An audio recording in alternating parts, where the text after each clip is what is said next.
We're at the upper part of Pickens County, and we're on the Saluda River on a bridge out here in the country. It's a real nice place to be out here, real scenic type place. Maybe not as fascinating as some places we get to, but it's still a pretty nice place. Kind of overcast this morning. It's very humid already this time of year, and we get the humidity here in the south. We get it. Sometimes the humidity is 100% and the temperature gets to 100 degrees and it gets rough.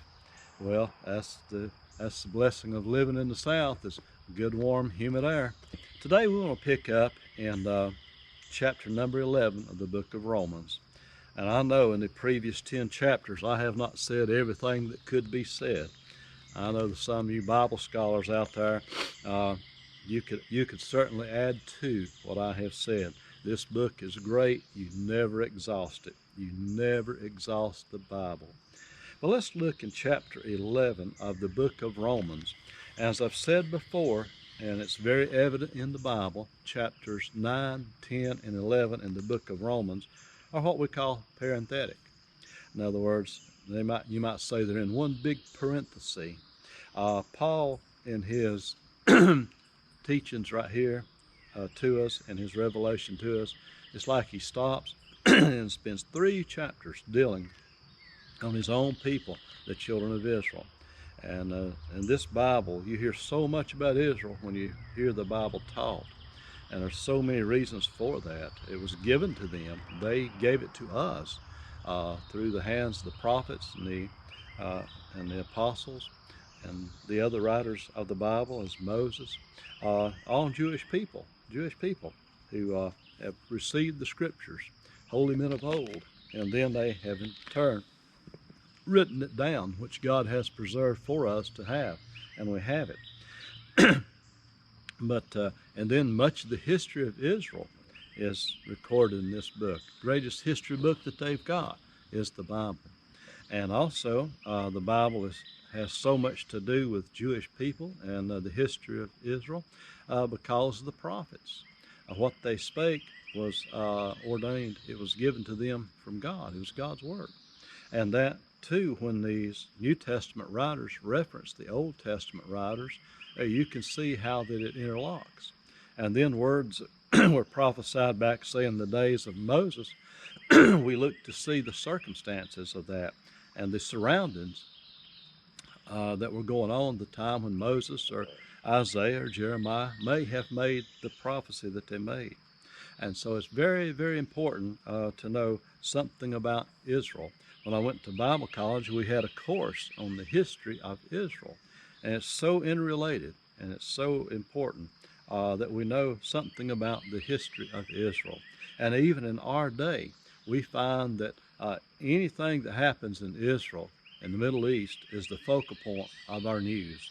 It's not Moscow. It's not necessarily America. It's not Beijing, but Israel. You let those Jews do something over there, and but it makes news in a hurry. And they always got the cameras trained on Israel and what's going on in Israel. Well, let's look out right here and see what else Paul's got to say about Israel. And keep in mind that he's speaking about them as a nation, not as individuals. But let's look right here. He says, I say, in verse 1, I say then, have God cast away his people? And he answers that very quickly with a God forbid. One of these days, I'm going to go through Paul's writings and give some lectures on his God forbids. And right here is another one of his God forbid. God hath not cast away his people, whom he did foreknow. No, sir, not at all. He answers this very quickly. He gives 2 examples very quickly of God preserving his people upon the earth. He said, for I also am an Israelite of the seed of Abraham, of the tribe of Benjamin. He said, right here, I am one. God hath not cast me away because of unbelief, as Paul was saying. And he certainly had not. Paul was a chief among the unbelievers before his conversion. He went about persecuting the believers and even putting them to death and consenting unto the death. Had letters going up to Damascus to imprison believers up there. He was a great persecutor of those who believed in Jesus Christ. He just thought this was so horrible a thing that was going on that he could have no part of it. It was his duty to stop it. But then, after his Damascus Road experience, and his eyes were open, and he came to understand the Lord God, then it was a different world for Paul. He had a great conversion. And he goes on to say, he said, I am of the seed of Abraham, of the tribe of Benjamin. Well, that was the Apostle Paul.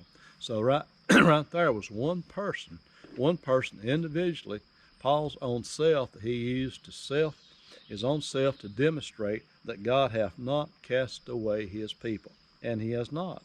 Let's look on. Paul gives another great illustration.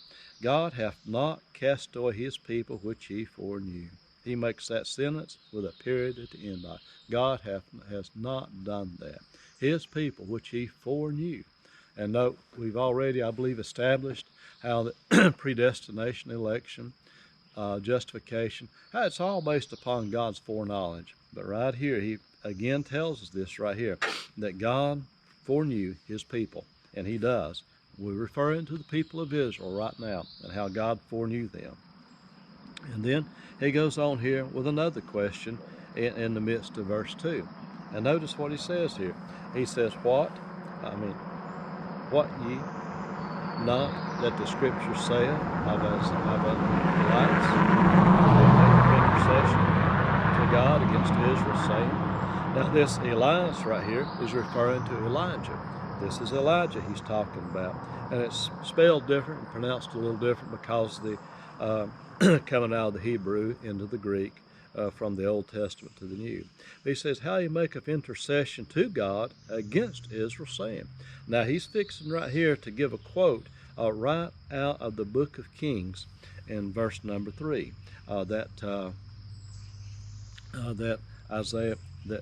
Elijah made. This comes out of 1 Kings chapter 19 verses 10 and 14. He said, Lord, they have killed thy prophets and have digged down thine altars, and I am left alone, and they seek my life. That's almost an exact quote out of the Old Testament that Elijah made to the Lord. And you know when he made that, and it's very important we keep this in its context. He made that when Ahab and Jezebel had killed the prophets, had tore down their altars, and had done their best to kill even Elijah. And you know what happened? Elijah had prayed, and and at his word, there was no rain for the space of 3 years upon the earth.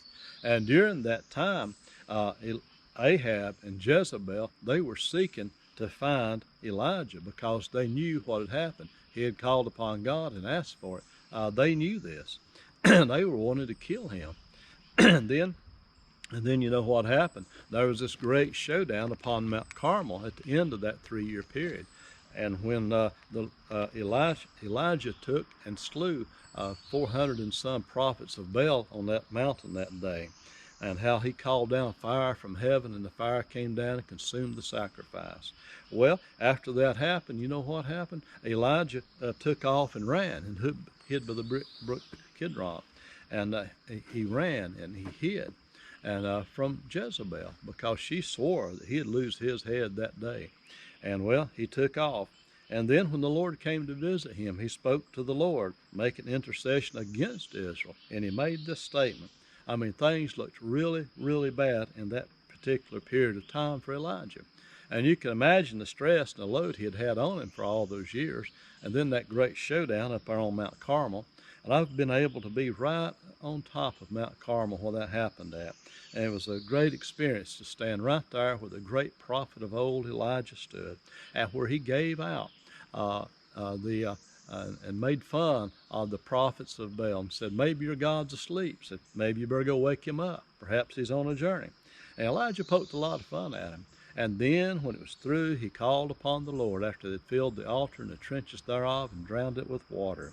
And then he called upon the name of the Lord, and God heard his prayer. And the fire came down from heaven, consumed the sacrifice, consumed the water that was in the trenches, and licked it all up dry. And then it was a great thing that Elijah went through at that time. And then at the end of it, though, but he was zapped. I mean, just zapped. And so he prays to the Lord. He says, Lord, look what they have done. They have done this and this and this. He is making intercession against them. He was. At that moment, he was not praying for them. He was praying against them. And he said, I am left alone, and they're trying to kill me.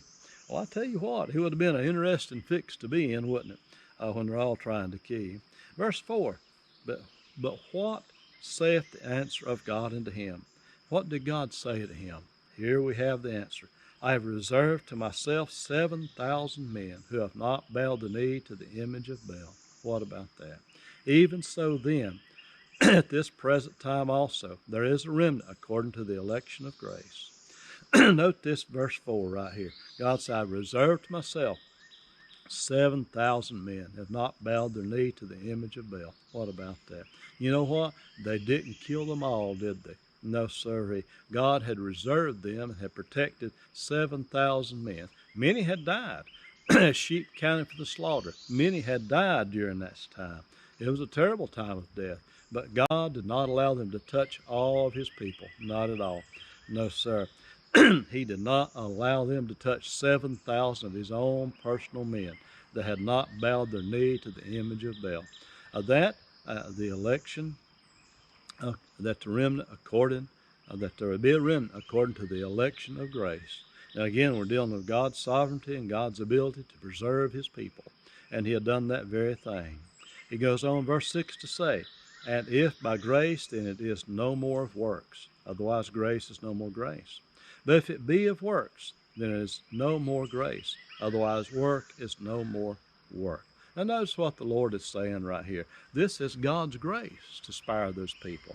Yes, if he had not intervened, Ahab and Jezebel probably would have slain all those people who believed upon his name. But God is able to preserve his people, and he did that very thing in the day of Elijah. He said, if God cast away his people, oh no. And now we'll look at the second example that Paul gives about how God did not cast away all of his people, even though it seemed like they had all fallen away, but they hadn't. God preserved those that had not. 7,000 of them plus Elijah, we're told, were preserved by God's grace. And note that this was grace. It was not of works. It wasn't that his people were mighty enough in battle to withstand Ahab and Jezebel. It was not of their works. Keep this in its context, please. But it was by God's grace. It was his gift to them and also his gift to the world and the gift to the nation of Israel that election would remain according to the election of grace. And God preserved it. They couldn't touch them all. I don't care how hard they wanted to or how hard they'd try. They could not kill all of God's people because he had predetermined that this people would remain upon the earth. A remnant, a very small remnant. 7,000 wasn't a lot of people compared to the population of Israel at that time. But this was a remnant who had not bowed their knee unto the Lord. Now don't go reading into this passage right here. Leave it in its context. Now you get mixed up if you try to take this and apply this to the individual souls and their destiny, whether they're going to heaven or hell. That's not what's said right here. That's not what's implied at all.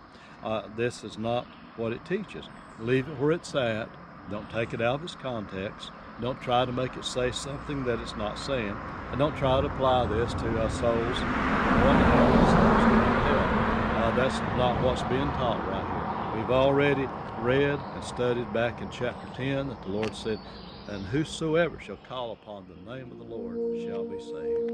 Well, we're about to end this segment this morning, and happy to have had you join us, and I hope that it's been a blessing to you, these words out of the book of Romans, chapter number 11. And if you have never received Jesus Christ as your Lord and Savior, why not do it this morning, June the 7th of 2020. Don't let that calendar